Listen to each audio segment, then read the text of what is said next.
దొరికిపోయింది. ఈ ప్రభుత్వంలో ఉన్న ఒక మంత్రి ఏ రకంగా ప్రభుత్వ ఆదాయానికి గండి కొట్టి తన స్వంత ఆస్తులు పెంచుకునే ప్రయత్నం చేస్తున్నాడు, అధికార దుర్వినియోగానికి పాల్పడి స్పష్టంగా తేలిపోయింది. మా శాసనసభ ఉపనాయకులు హరీష్ రావు గారు సభ ద్వారా ప్రభుత్వం దృష్టికి స్పష్టంగా ఈ విషయాన్ని తీసుకొచ్చాను. మేము రాజకీయ ఆరోపణలు చేయలే, వాళ్ళ ఊకదంపుడు ఉపన్యాసం ఇవ్వలే, ఆధారం లేని ఆరోపణలు చేయలే. చాలా స్పష్టంగా ప్రతి పేపర్ చూపించి ఏ రోజు నాడు ఏ నోటీస్ ఇచ్చిండ్రు, చేసిన అధికారి ఎవరు, అన్ని వివరాలు స్పష్టంగా చెప్పాను. రాఘవ కన్స్ట్రక్షన్ కంపెనీ ఇది అని చెప్పి చాలా క్లియర్గా ఇక్కడ ఇది రాసే ఉంది, ఇక్కడ ఇది రాసే ఉంది దాని పైన. ఎప్పుడైతే హరీష్ రావు గారు ట్వీట్ చేసినారో, ట్వీట్ చేసిన తర్వాత దానికి ప్రతిగా పొంగులేటి గారు ప్రెస్లో మాట్లాడి నా మీద మాట్లాడుతున్న కుక్కల్ని గొలుసులు పెట్టి కట్టేస్తా అని చెప్పి మాట్లాడి చేసిన తర్వాత మా వాళ్ళు విజిట్కి వస్తున్నారు అని చెప్పి తెలవంగానే దాని మీద కలర్ వేసి దాన్ని కనపడకుండా చేసే ప్రయత్నం చేసిండ్రు. అయినా మా వాళ్ళు వెళ్ళి దాన్ని కొంత తుడిచి చూపించే ప్రయత్నం చేసిండ్రు. పార్టీ వైపు నుంచి స్పష్టంగా కనబడుతున్నాయి మీ అందరికీ, ప్రజలందరికీ. సరే, ఈ విషయాన్ని హరీష్ రావు గారు బాధ్యతగా బాధ్యతల ప్రతిపక్షంగా రాష్ట్ర ప్రభుత్వ ఆదాయానికి గండి పడుతుంది ఒకటి, రెండవది ఎవరో చిన్నపాటి వ్యాపారస్తులు ఎవరో చేసిందంటేనే వదిలిపెట్టారు. స్వయంగా ఒక మంత్రి కుటుంబ సభ్యులకు సంబంధించిన కంపెనీ కాబట్టి ఇది సరైన వేదికలోనే మాట్లాడాలి అని చెప్పి ఈరోజు సభ దృష్టికి తీసుకొచ్చారు, ప్రభుత్వం దృష్టికి తీసుకొచ్చారు. వాస్తవానికి ప్రభుత్వం ఏం చేయాలి? అక్కడ మంత్రి గారు స్వయంగా ఉన్నాడు. ఏ మంత్రి గారి కుటుంబ సభ్యులది ఆ కంపెనీ అని చెప్పి చెప్తున్నారో ఆ మంత్రి గారు స్వయంగా అక్కడే ఉన్నారు. వారు చెప్పొచ్చు లేచి, వారు వెంటనే లేచి వారే స్వయంగా దాని మీద విచారణ జరపండినో, లేదా పొరపాటు జరిగి ఉంటే మేము సరి చేస్తామనో, నిబంధనల ప్రకారం పోతామనో, లేదా నా దృష్టికి రాలేదు అని చెప్పవచ్చు. చెప్పుకునే అవకాశం ఉంది. అక్కడనే సభలో లేని వ్యక్తి కాదు, ఉన్నది అక్కడే ఉన్నారు. వాస్తవానికి ఆ సమయానికి 2-3 మంత్రులు ఉన్నారు, మిగతా వాళ్ళు లేరు. కానీ ఎందుకో వారు చెప్పలేదు. మిగతా 8 మంది మంత్రులు లేచి మాట్లాడారు.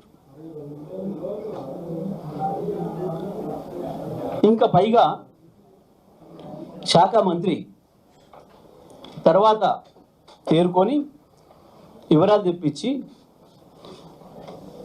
₹1 కోటి ఇది కట్టిండ్రు, ₹1 కోటి అది కట్టిండ్రు అని చెప్పి చివరికి మళ్ళీ కేవలం ఒక ₹4 లక్షల వరకే సభా సంఘం అడుగుతారా, సిట్టింగ్ జడ్జితో విచారణ అడుగుతారా, ఒక 4 లక్షలకే మాట్లాడేది. ఇవాళ మీరు రాష్ట్రం అంతటా కూడా చూస్తున్నారు, ప్రభుత్వ ఉద్యోగస్తులందరూ కూడా పాపం చిన్న ఉద్యోగస్తులు ₹10,000 లంచం తీసుకున్నారని చెప్పి ఏసీబీ దాడులు చేసి పట్టుకొని వాళ్ళని ఏ రకంగా జైల్లో పెట్టి సస్పెండ్ చేసి ఏ రకంగా చేస్తున్నారో మనం చూస్తున్నాం. రాష్ట్ర ప్రభుత్వానికి నష్టం కలిగించి రాష్ట్ర ప్రభుత్వ ఆదాయాన్ని వేరే రకంగా తరలించినప్పుడు లేదా ఇటువంటి పనులు చేసినప్పుడు ₹1 విలువే. పైగా అది 4 లక్షల ఇష్యూ కాదు. మంత్రి గారు చెప్పినట్టు అసలు దానికి ఏ అనుమతులు లేవు, ఏ అనుమతులు లేవు. అదే పెద్ద నేరం. ప్రభుత్వం సంవత్సరం క్రితమే ఇది ప్రభుత్వం దృష్టికి వచ్చి అధికారులు, కింది స్థాయి అధికారులు సరైన పద్ధతుల్లో అవినీతికి లొంగకుండా, అధికారానికి లొంగకుండా స్వచ్ఛందంగా పనిచేసి నోటీసులు ఇస్తే కూడా సంవత్సర కాలంగా చర్యలు లేవు. అదే పద్ధతిలో కొనసాగుతుంది. పైగా మొదటిసారి నోటీస్ ఇచ్చిన నాడు 5,000 క్యూబిక్ మీటర్లు ఉంది అక్కడ. మళ్ళీ రెండోసారి ఇన్స్పెక్షన్ పోయినాడికి 11,000 క్యూబిక్ మీటర్లు. ఏ ఒక్క అనుమతి లేదు. మంత్రి చాలా గొప్పగా చెప్పిండు. ఏమని? గతంలో ప్రభుత్వం ఉన్నప్పుడు విద్యుత్ మీటర్లు అది లెక్కేసి 1 క్యూబిక్ మీటర్ దొంగటానికి మండగొట్టడానికి ఎంత విద్యుత్ ఖర్చు అవుతుందో చూసి చేయలేదు, మేము సైంటిఫిక్గా చేసినాము అని. నిజమే, వారికి అది కూడా తెలుసు కాబట్టి అసలు విద్యుత్తే లేకుండా డీజిల్ జనరేటర్లతో నడుపుతున్నారు. చూడండి, విద్యుత్ లేకుండా డీజిల్ జనరేటర్లతో నడుపుతున్నారు. అంటే దాని మీద ఎంత ఎక్కువ ఆదాయం ఉంటే విద్యుత్ కంటే ఖర్చు అయిన డీజిల్తో నడుపుతున్నట్టు. అది ఎక్కడ అడవిలో లేదు. అది ఆదిలాబాద్ అడవిలో, ఖమ్మం అడవిలో లేదు. హైదరాబాద్ రింగ్ రోడ్ని ఆనుకొని ఉంది. దానికి చుట్టూ కరెంట్ ఉంది, దాంట్లో కూడా కరెంట్ ఉంది మిగతా వాటికి వాడటానికి, క్వార్టర్స్కి మిగతా దానికి వాడటానికి. చూడండి ఇంత ఆశ్చర్యం. ఇంత జరిగితే ఇక ఇక్కడ ముఖ్యమంత్రి పరిస్థితి. ఇప్పుడు దొంగతనం చేసిన దొంగ మీద లేదా విచారణ, పట్టుకున్న పోలీసు అనేది విచారణ. రాష్ట్ర ప్రజలు కూడా గమనించాలి. చూసిన వాళ్ళు చూసి ఉంటారు సభా వ్యవహారాల్ని. దొంగతనం చేసిన వాడి మీద చర్యలు కాదట, పట్టుకున్నందుకు పట్టుకున్న ఆయన మీద విచారణ జరిపిస్తారట. అందరు మంత్రులు అలసిపోయారు, డిఫెండ్ చేయలేక. ఏముంది, పట్టపగలు దొరికిపోయా. ముఖ్యమంత్రి అన్నాడు రేవంత్ రెడ్డి ఎట్లయితే 50 లక్షలతో దొరికిపోయిందో బహిరంగంగా, ఇది ఇంకా అంతకంటే స్పష్టంగా ఆధారాలతో దొరికిపోయింది, డాక్యుమెంటరీ ఆధారాలతో. అక్కడ చెప్పుకోవడానికి అవకాశం ఉంది, వివరించుకోవడానికి అవకాశం ఉంది, కానీ మాట్లాడాలి. అంతకుముందు ఎవరు మాట్లాడినా సభలో ప్రతిపక్షం నుంచి ప్రతిసారి వారు లేచి మాట్లాడేది, వారి సబ్జెక్ట్ కాకపోయినా. ఇక పైగా ముఖ్యమంత్రి చాలా గొప్ప వితరణవాదం తెచ్చాడు. చాలా అద్భుతమైన వాస్కోడి గామా, కొలంబస్ లెవెల్ కనిపెట్టినా అని. మస్తు మంది కుటుంబ సభ్యులు ఉంటారు, ఎవరో దూర బంధువులు ఉంటారు. కుకులు అయితే మాత్రాన ఏం సంబంధం ఉంటుంది? రెడ్డి కాబట్టి రెడ్డి వాళ్ళందరూ కుటుంబ సభ్యులు అవుతారా, చుట్టాలు అవుతారా? కానీ వాళ్ళ పేర్లు డైరెక్టర్లు అందరూ అసలు కంపెనీ పేరే రాఘవ, వాళ్ళ నాన్నగారి పేరు. తండ్రి దూర బంధువు అవుతారా? ఆ తర్వాత డైరెక్టర్లు వారి శ్రీమతి పొంగులేటి గారు, శ్రీమతి గారు, వాళ్ళ తమ్ముడు, వారి కుమారుడు హర్ష, ఇతర కుటుంబ సభ్యులు. ఇది దూర బంధువుల విషయమేనా? ఏమనాలి? ఏం బుకాయింపు, ఏం దబాయింపు? ఇంకేదో 10 ఏళ్ళ విచారణ జరిపిస్తాం మేము, అది హడావుడిగా తయారు చేసుకొని వచ్చారు. ఇటువంటి విచారణలు చాలా చేసిరు, ఇప్పటికి చాలా కమిషన్లు వేసారు, చాలా ఎంక్వైరీలు వేసిండ్రు. దేని రిపోర్ట్ ఏడ దాచి పెట్టుకుంటుర్రో ప్రజలు చూస్తున్నారు, మీడియా చూస్తుంది, అధికారులు అందరూ చూస్తున్నారు. నిజమే, ఆనాడు మమ్మల్ని అడిగిర్రు, ప్రతిపక్ష నాయకులు వాళ్ళే అడుగుతున్నారు. హరీష్ రావు అడిగినాడు, కాళేశ్వరం మీద వేస్తున్నాం, జగన్ రెడ్డి అడిగింది కాబట్టి ఎలక్ట్రిసిటీ మీద వేస్తున్నాం. ఇవాళ నిజమే, మేము అడిగింది ఏంది? సభా సంఘం ఏముండి అడిగినాం, లేదా సిట్టింగ్ చేసితో విచారణ జరిపించండి అని అడిగినాం. జరిపేయండి మీరు. గత 10 ఏళ్ళది ఎందుకు, గత 20 ఏళ్ళది, 30 ఏళ్ళది మేమేం వద్దంటలే. ఇప్పుడు ఏదో వేసారు, మా పార్టీకి సభ్యులైన గంగుల కమలాకర్ గారిది, వాళ్ళ బంధువులది, రవిచంద్ర గారి బంధువులది, ఇంకోటిదే ఇస్తున్నాము అని. మీ ఉడత ఊపులకు భయపడ్డాడు ఎవడు లేడు. గవి లెక్క కాదు, గవి పెద్ద లెక్క పెట్టేది లేదు. కానీ ప్రజల ముందు మీరు ఇవాళ నిజంగా పట్టుబడ్డ దొంగలు, దోషులుగా నిలబడ్డారు. అది మర్చిపోవద్దు, అది మర్చిపోవద్దు. ఎందుకు మాట్లాడలేదు, ఎందుకు చెప్పలేదు సమాధానం? వెంటనే లేచి అయ్యో నాకు తెలియదు, ఇప్పుడే నా దృష్టికి వచ్చింది, హరీష్ రావు గారు చెప్తేనే నాకు తెలిసింది, మా పిల్లలు ఏమైనా పొరపాటు చేసిరేమో అయితే సరి చేస్తా చెప్పొచ్చు కదా. ఎందుకు తడబడ్డట్టు?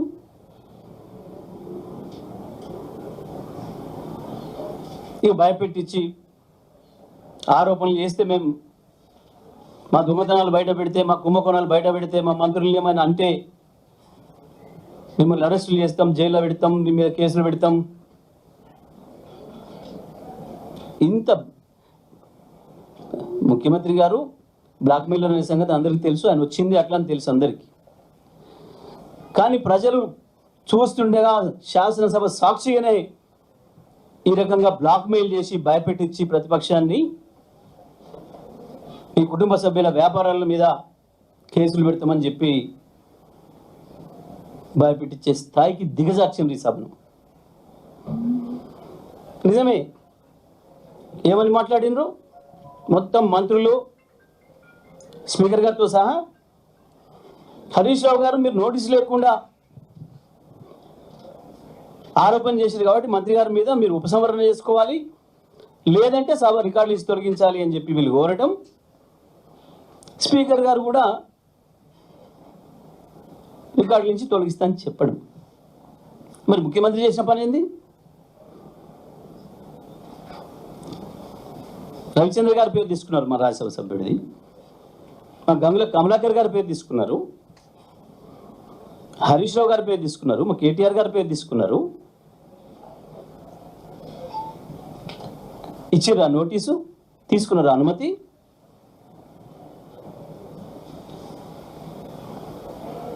ఇది మేము ఇప్పుడు ప్రశ్నించాం కాబట్టి రాసి పెడతారేమో దొంగది రేపు మీ చేతులు ఉంది కాబట్టి. కానీ ఆడ ప్రజలు చూస్తుండగానే ఈ చర్చ మొదలైన తర్వాతనే ఇది వచ్చింది. స్పీకర్ గారు చేర్లించి ఏం లేవలేదు.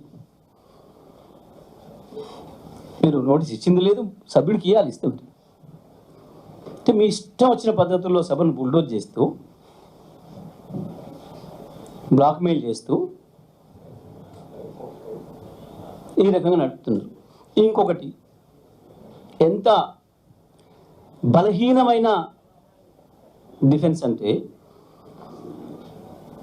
పాపం మంత్రికి, కొత్త మంత్రి ఆయనకు రాసిచ్చి చదవమంటారు. దానికి అనుమతులు ఢిల్లీ నుంచి రావాలి కాబట్టి అలసిపోయినాయి పాపం. రిజర్వేషన్ల అనుమతులు ఒకటి కూడా ఢిల్లీ నుంచి రాదు, అన్నీ రాష్ట్ర ప్రభుత్వం వేస్తుంది. ఇక ఆదాయం పెంచడం అదొక పెద్ద స్కామ్. మళ్ళా వాస్తవానికి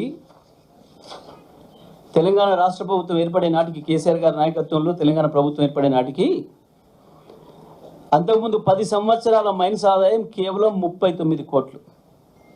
10 సంవత్సరాల కాంగ్రెస్ ప్రభుత్వ హయాంలో కేవలం 39 కోట్లు. ఇక్కడ మా ప్రభుత్వం వచ్చిన తర్వాత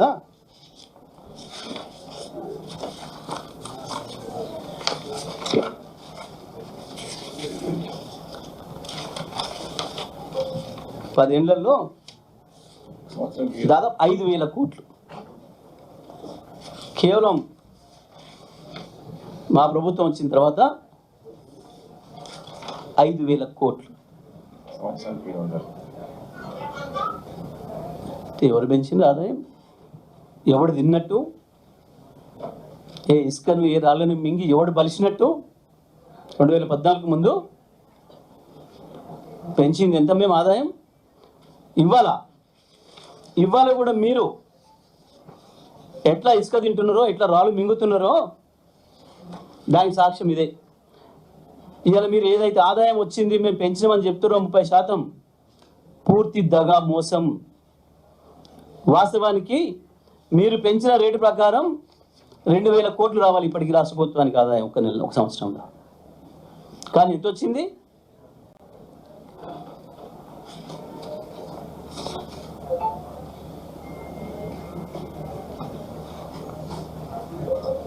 35% పెరిగిందని మాట్లాడింది. ఎందుకు వచ్చింది? ఇసుక టన్ను ధర మేము మా ప్రభుత్వం ఉన్నాడు ప్రజలకు అందుబాటులో ఉండాలని చెప్పి కేసీఆర్ గారు 635 రూపాయలు పెట్టింది ఇసుక టన్ను ధర. కానీ ఈ మహానుభావులు రాగానే 1600 రూపాయలు చేసిండ్రు ఒక టన్నుకి. ఈ లెక్కన ఎంత రావాలి? మేము 645 టన్నులు పెట్టినాడు 22-23 సంవత్సరంలో ఆదాయం 739 కోట్లు.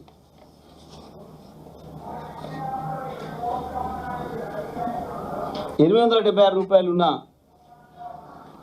ధర ఉన్నప్పుడు ఆదాయం రాష్ట్ర ప్రభుత్వ ఆదాయం 739 కోట్లు. మరి ఇవాళ మీరు దాన్ని 1600 చేసిండ్రు. దాని ప్రకారం రెండింతల పైన పెరగాలి, కానీ పెరగలేదు. రాష్ట్ర ప్రభుత్వానికి కావాల్సిన ఇంకొక 1000 కోట్ల పైగా ఆదాయం ఈ రకంగా మీ జేబులు నింపుకున్నారు.